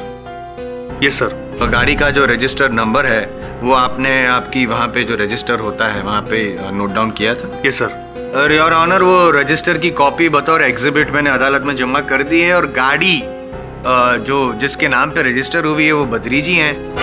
अब मैं और कुछ नहीं कहूँगा। आप पाठक साहब अगर कुछ कहना चाहे तो आई डोंट माइंड। कुछ कहना तो नहीं चाहता, केवल आपसे पूछना चाहता हूँ, उस रात को जो हिंदुस्तान और पाकिस्तान के बीच मैच हुआ था वो तो देखा ही होगा आपने। अरे हाँ सर, वो मैच मैंने मिस कर दिया। क्या ना, ड्यूटी पर था मैं। बहुत बढ़िया मैच आपने मिस कर दिया योर ऑनर। उस मैच में हम हारने वाले थे, भारत हारने वाला था पाकिस्तान से 5 रन से योर ऑनर। लास्ट बॉल था और बल्लेबाज ने छक्का मार के हम सबको मैच जीता। अरे हाँ सर, ये क्या शॉट वाला बल्लेबाज है सर। पूरा स्टेडियम सर एकदम मस्त कर दिया सर जी। और सर बॉल मैडम के पास गई सर, वो गोरी मैडम के पास सर। अरे सर, मैडम ने क्या कैच किया सर। वो गोरी मैडम एकदम आइटम लग रही थी सर। क्या गोरी मैडम बॉल की बात कर रहा है? पाठक साहब, मतलब व्हाट इज दिस? मतलब ये अदालत में क्रिकेट मैच का डिस्कशन? वाई? जायसवाल साहब, आपको समझने में इतना समय क्यों लगता है? सर्वप्रथम आपके बुलाए हुए इस चश्मदीद गवाह ने ये कहा कि ये मैच देख ही नहीं रहे थे क्योंकि ये ड्यूटी पर थे। अब ये लास्ट बॉल का इतना सुंदर वर्णन दे रहे हैं कि बॉल किस तरह से गिरी, किस तरह से टप्पा खाया बॉल ने, और जब उड़ाया गया बॉल तो वो क्या कहा आपने, गोरी मेम आइटम। तो इतना सुंदर वर्णन अगर ये मैच देखा ही नहीं इन्होंने तो कैसे दे रहे हैं, बताइए सर। नहीं सर, मैं बस थोड़ी देर के लिए मैच देखने गया था सर। लेकिन सर, मौत से बहुत देर पहले सर। ये तो असंभव है क्योंकि जिस बॉल का वर्णन कर रहे हैं ये तो 3:46 और 3:48 के बीच प्रसारित हुआ था। तो उससे पहले तो आप नहीं गए थे, तभी देख रहे थे, जिसका ये अर्थ होता है कि आप ड्यूटी पर तैनात नहीं थे। सर, मैंने छोटा सा ब्रेक लिया था सर। वो भी इसलिए सर क्योंकि रात को कोई आता नहीं है सर। मुझे स्मरण है कि जिस समय मैं आया था आपकी फैक्ट्री में, उस समय भी आप अपने जोड़ीदार जो था आपका सुरक्षा कर्मी, उसके साथ मैच ही देख रहे थे। मेरे कहने का तात्पर्य ये है योर ऑनर कि दोनों सुरक्षा कर्मी उस समय मैच देखने में व्यस्त थे, अपनी ड्यूटी पर तैनात नहीं थे, जिसका अर्थ ये होता है कि ये अदालत में अभियुक्त की पहचान नहीं कर सकते, जिसका ये अर्थ होता है जायसवाल साहब कि आपका ये प्रत्यक्षदर्शी गवाह, इसने कोई दृश्य नहीं देखा प्रत्यक्षी। और सर, आपसे पूछना चाहूंगा, सूत्रों से जानकारी मिली है कि स्वर्गीय उपाध्याय साहब आपको समय पर वेतन ही नहीं देते थे। कुछ 3-4 महीनों से आपको वेतन नहीं मिला था, और केवल इतना ही नहीं, कुछ सालों से, वर्षों से आपको बोनस नहीं मिला, जिसके कारण आप और आपके जो जोड़ीदार सुरक्षा कर्मी थे दोनों बहुत ही क्रोधित थे उपाध्याय साहब से। योर ऑनर, मैं केवल इतना कहने का प्रयास कर रहा हूँ कि उद्देश्य था यहाँ। दोनों सुरक्षा कर्मी क्रोधित थे अपने नियुक्ता से, उन्हें अपना वेतन नहीं मिला था, ना ही बोनस मिला था, उनके पास हथियार भी था, अफसर भी।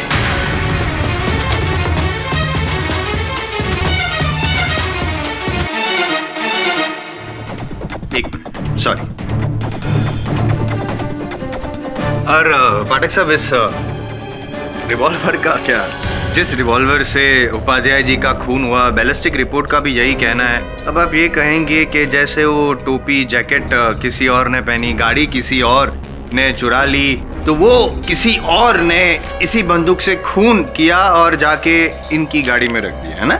माना जायसवाल साहब कि इसी बंदूक से स्वर्गीय उपाध्याय साहब की हत्या हुई, किंतु योर ऑनर, ये बंदूक ना तो मेरे मुवक्किल की है, ना इस बंदूक पर इनकी उंगलियों के निशान है, ना जायसवाल साहब के पास कोई ऐसा प्रमाण है जिससे ये सिद्ध हो अदालत में जायसवाल साहब की इस बंदूक से गोली मेरे मुवक्किल ने चलाई है? है ना, धीरे धीरे वो भी मैं साबित करूंगा, लेकिन सबसे पहले अगर आपकी अनुमति हो तो मैं मोटिव ऑफ मर्डर सिद्ध करना चाहता हूँ। कभी यूज किए पहले? जी नहीं। पहली जॉब थी ना आपकी उपाध्याय साइंटिफिक प्रोसेसेस में? जी मुझे साइंस से जुड़ी टॉप 7 कंपनी से ऑफर था, लेकिन मैंने मिस्टर उपाध्याय जी का ऑफर स्वीकार किया।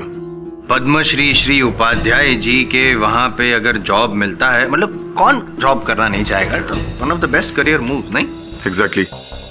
मैं मिस्टर उपाध्याय की बहुत इज्जत करता था, क्योंकि माइक्रोचिप डिजाइन फील्ड में वो किसी लेजेंड से कम नहीं थे। मैं यूं ही मतलब मैं लोगों से पूछ रहा था, इंक्वायरी वगैरह कर रहा था, पता नहीं क्यों उड़ती उड़ती ऐसी बातें आई कि उपाध्याय जी से, मतलब उनकी तरक्की से आपको थोड़ी ऐसे जेलसी थी।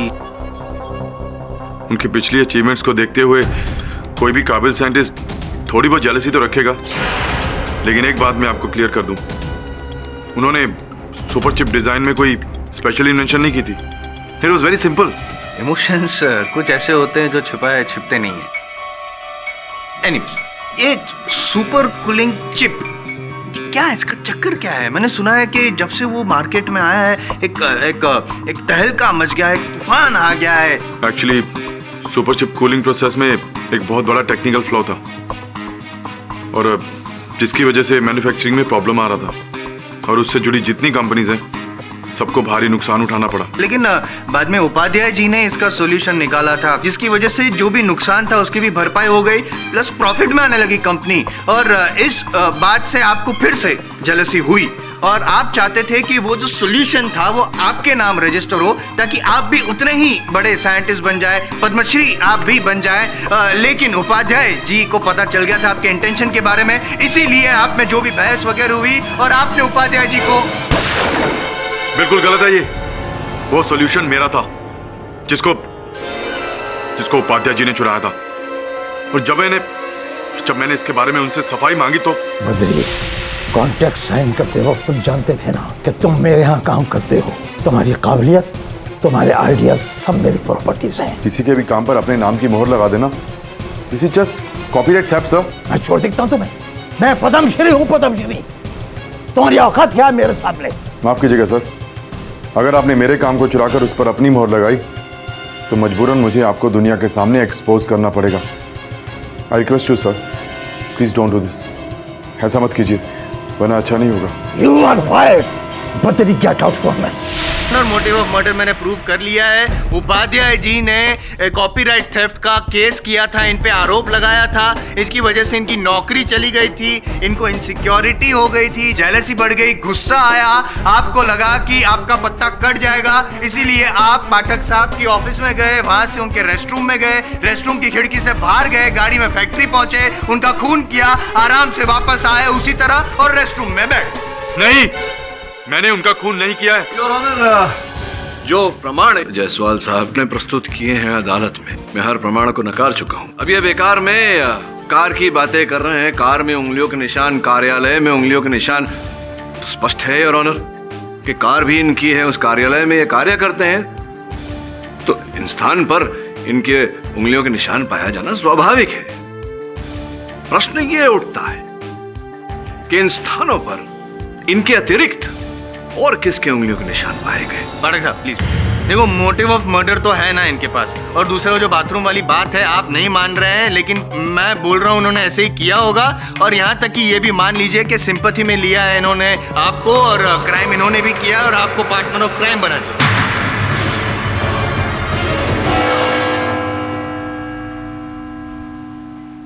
ये रही वो बैंक स्टेटमेंट्स जो आपने मांगी थी।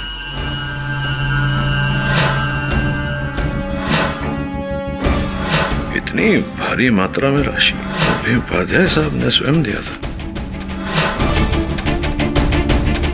How interesting. योर ऑनर, सुनवाई के प्रारंभ में कुछ बातें हैं जो स्पष्ट करना चाहूंगा आपके सामने। आपने कहा था कि ये जो आविष्कार है सुपर चिप को ठंडा रखने के लिए, ये आविष्कार आप ही ने किया था। ये जो आविष्कार था, ये सॉल्यूशन, इसका मूल्यांकन किया जाए बाजार में तो क्या राशि उतरेगी? कम से कम करोड़ों में तो होगी। वैसे भी सॉल्यूशन के बगैर सुपर चिप की मैन्युफैक्चरिंग फिजिबल ही नहीं थी। प्रोडक्ट्स महंगे होते और ओवर हीटिंग का खतरा भी बना रहता। इनफैक्ट ये कहूँ तो ये इस फील्ड में बहुत बड़ा आविष्कार था जिसको बहुत सारे अवार्ड्स भी मिलते। योर ऑनर, ऐसी ही उपलब्धियों के लिए स्वर्गीय उपाध्याय साहब जीते थे और कहीं न कहीं मुझे संदेह है कि इसी उपलब्धि के कारण उन्होंने मृत्यु को भी गले लगाया। इसमें कोई शक नहीं कि उनकी अचीवमेंट्स और उनकी डिस्कवरी, इन्वेंशन बहुत सारी थी, लेकिन पिछले कुछ सालों में क्या? पिछले कुछ सालों में अफवाहें उड़ रही थी कि वो यंग और ब्राइट साइंटिस्ट को हैक करके उनके इन्वेंशन पर अपनी मोहर लगा देते थे।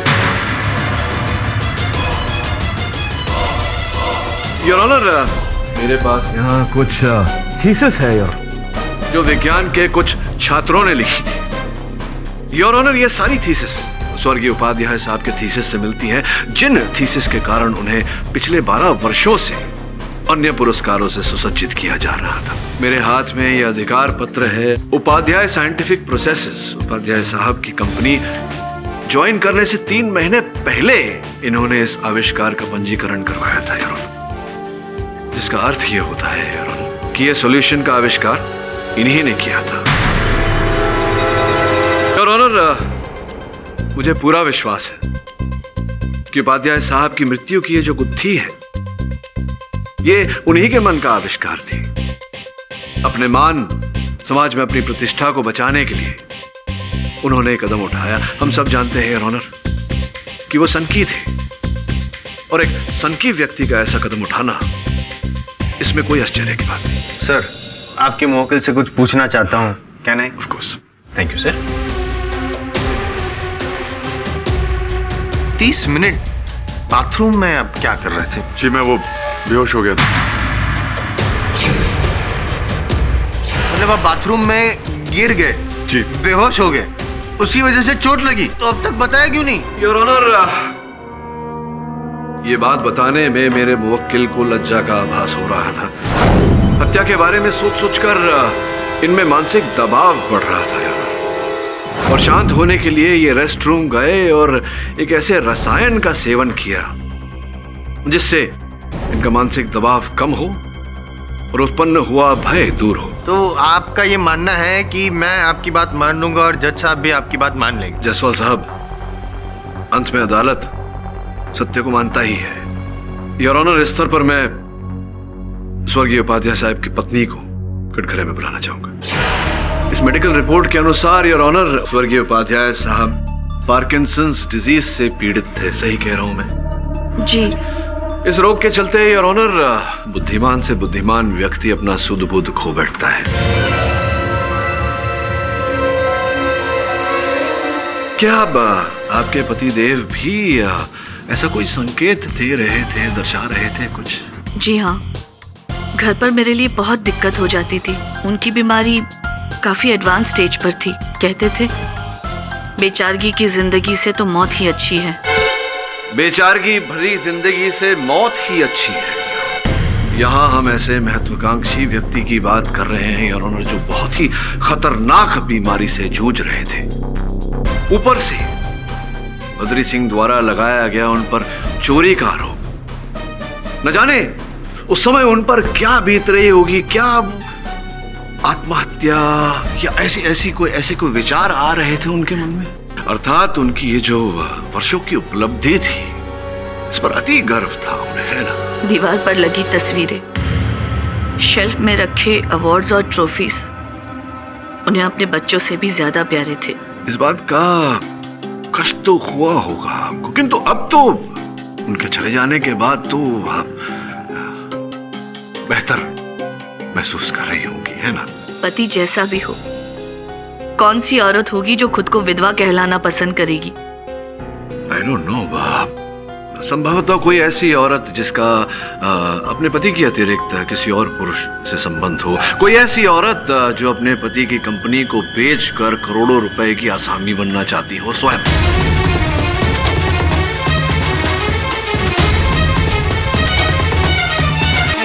कि स्वर्गवासी प्रोफेसर साहब के देहांत से सबसे अधिक लाभ उनकी पत्नी जी का होता या नहीं? कैसी बकवास कर रहे हो आप? आपकी हिम्मत कैसी हुई मुझ पर इतना वाहियात इल्जाम लगाने की? अब हम सब जानते हैं कि आपके पतिदेव कुछ संकी प्रकार के व्यक्ति थे और बद्री सिंह जी उन पर केस करना चाहते थे। उनका ये जो गुप्त रूप था उसे समस्त वैज्ञानिक समुदाय के सामने लाकर उन्हें बेइज्जत करना चाहते थे। और आपने स्वयं कहा बेचारगी के जीवन से बहुत अच्छी। बहुत अच्छी ये तो पता नहीं, लेकिन बात अच्छी की आपने। मतलब जो करने की कोशिश कर रहे हैं साबित कि यही खूनी है। मैं ये नहीं कह रहा कि मिसेस उपाध्याय ने श्री उपाध्याय की हत्या की। मैं ये कह रहा हूँ कि ये जो रोग से पीड़ित थे उपाध्याय साहब, दीमक की तरह ये रोग उनकी मानसिकता पर असर कर रही थी, उसे नष्ट कर रही थी। और कुछ ऐसी मानसिक स्थिति से वो परिचित हुए जिसके चलते उन्होंने स्वयं की हत्या करने की पूरी योजना बनाई।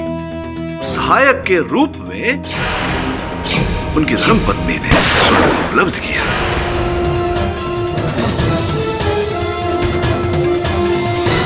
क्यों हर एंगल से फिर भी ऐसा लग रहा है कि बद्री जी ने ही खून किया? जैसा कि मिसेस उपाध्याय ने कहा, बेचारगी के जीवन से मृत्यु अच्छी। तो अगर बद्री सिंह जी ये कॉपीराइट का थेफ्ट प्रमाणित करने में सफल रहते तो पूरे विज्ञान क्षेत्र से प्रोफेसर साहब को निष्कासित कर दिया जाता और इस रोग के चलते उनकी मृत्यु भी हो जाती। दोनों तरफ से उनका नुकसान होता। यहां उन्होंने स्वयं अपनी जान ले ली और इस हत्या के आरोप में बद्री सिंह जी को फंसा दिया।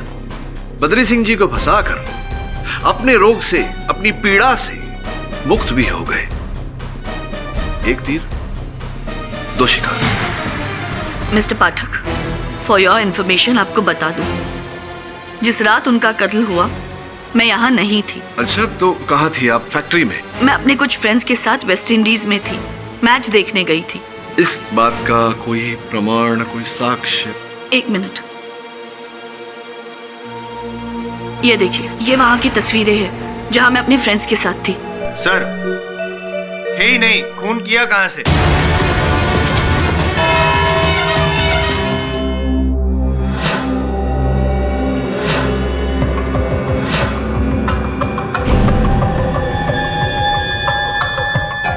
छोकरी,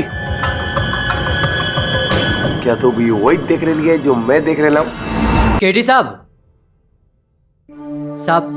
आपको वो रात याद है ना जब आपने मुझे सभी आने जाने वालों का रिकॉर्ड रखने को कहा था? हाँ याद है सर, उस रात मेरा भतीजा सूरज मेरे साथ था। क्या?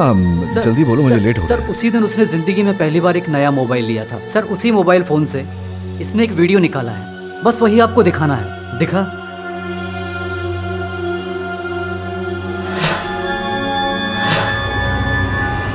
हेलो बंदल साहब, ये बताइए कि आप उपाध्याय साइंटिफिक प्रोसेसेस में चीफ सिक्योरिटी गार्ड है, सिक्योरिटी इंचार्ज है? मैं आपको पहले भी बता चुका हूँ कि मैं ही वहाँ का सिक्योरिटी इंचार्ज हूँ। वहाँ के सारे गार्ड्स मेरे ही अंडर काम करते हैं। आप अगर वहाँ के चीफ सिक्योरिटी इंचार्ज हैं तो घटना की रात को तो आपको वहाँ होना चाहिए था, लेकिन आप वहाँ उपस्थित नहीं थे, ऐसा क्यों? मैं वहीं था, वहीं मौजूद था, ड्यूटी पे था। ये आप कह रहे हैं कि आप वहाँ थे ड्यूटी पे तैनात, किंतु आपके जो दो गार्ड्स हैं जोशी और यादव, उन्होंने कथन दिया है कि उन्होंने तो आपको देखा ही नहीं था और घटना के उपरांत फिर आपको देखा। सर, दोनों एक नंबर के निठल्ले हैं, इसलिए काम से भगा दिया मैंने हम दोनों को। सुना है कि आपके बॉस उपाध्याय साहब ये जानते थे कि आप भारी राशि हारे हैं जुए में, और अगर ये जुए में हारी हुई राशि आप लौटाएं नहीं तो अंडरवर्ल्ड से आपको कष्ट हो सकता था। अरे अब वो तो लाइफ में चलता रहता है सर, ऊपर नीचे, अब उसका क्या करेंगे। लेकिन उस रात आपको अपनी इस बड़ी हार की भरपाई करने का एक सुंदर अवसर प्रदान किया जो आपके इस पूरे जीवन को सही रास्ते पर, सही पथ पर ले आता है ना? क्या बोल रहे हैं, मुझे कुछ समझ में नहीं आ रहा है। मैं समझाता हूँ आपको। ये जो योजना बनाई थी उपाध्याय साहब ने स्वयं की हत्या करने की और उसके आरोप में बद्री सिंह को फंसाने की, एक वफादार व लालची कर्मचारी के रूप में आपने उस योजना को सफल बनाने में सहायता की। और कमाल की बात तो ये आपके बैंक की ये सूची है, ये देखिए। इसके अनुसार उपाध्याय साहब ने आपके नाम पर बहुत ही भारी राशि का चेक काटा था जो आपने अपने खाते में जमा किया था।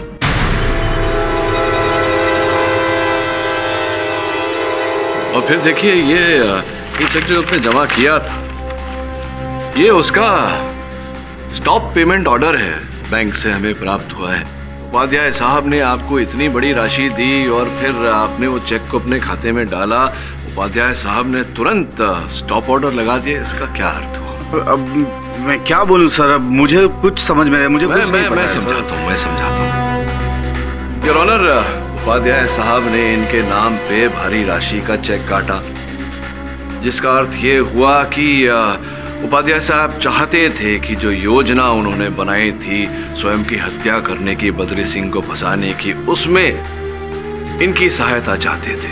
और उसी चेक का स्टॉप ऑर्डर करने का अर्थ ये होता है योर ऑनर कि उपाध्याय साहब ने आखिरी क्षणों में अपना मन बदल दिया था।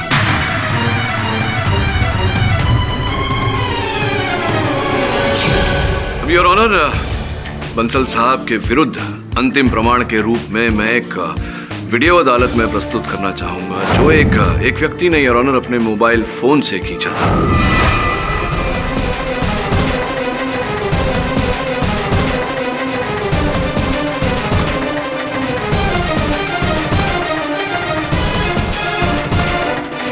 मेरे मुवक्किल जैसी पोशाक पहनकर इनकी गाड़ी चुराने वाले आप ही थे, ये तो अब जग जाहिर बात हो गई है। जब बंसल साहब वहाँ फैक्ट्री पहुँचे, उपाध्याय साहब के कैबिन में पहुँचे, ये जानते थे कि जो चेक उपाध्याय साहब ने इन्हें दिया था वो उन्होंने स्वयं रद्द कर दिया और फिर कुछ ऐसी घटना घटी।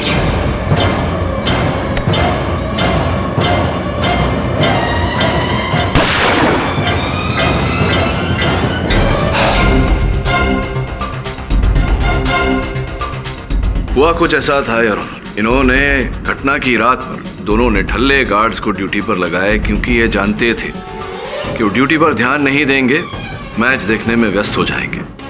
ये अपनी बाइक पर निकले ये कहकर कि ये घर जा रहे हैं विश्राम करने, किंतु ये मेरे ऑफिस आए जहाँ से इन्होंने बद्री सिंह जी की गाड़ी चुराई।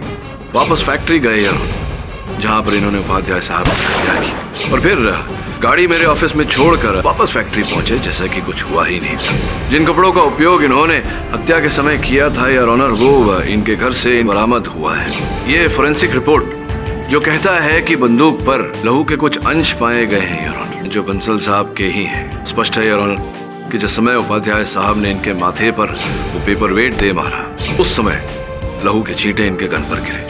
The defence arrest. तमाम गवाहों और सबूतों को मद्देनजर रखते हुए यह अदालत वीरेन बंसल को तुरंत हिरासत में लेने का हुक्म सुनाती है और बद्री सिंह को इस केस से बरी करती है। The case is closed. और भी दिलचस्प कहानी देखने के लिए हमारे चैनल को सब्सक्राइब करें और बेल आइकॉन दबाना न भूलें।